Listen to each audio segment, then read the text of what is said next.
সকালটা ছিল অন্য সব দিনের মতোই। স্কুলের ব্যাগ কাঁধে নিয়ে বাড়ি থেকে বের হয়েছিল আদিল আর রিসপি। হয়তো ক্লাসে গিয়ে বন্ধুদের সঙ্গে গল্প করবে, নতুন কিছু শিখবে, এমনটাই ছিল পরিকল্পনা।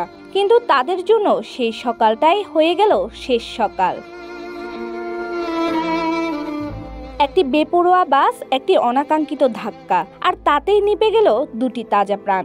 সঙ্গে প্রাণ হারালেন একজন অসহায় চালক, রুহুল আমিন। চট্টগ্রামের চন্দনাইশের দোহাজারীতে আজকের সকাল থমকে গেছে।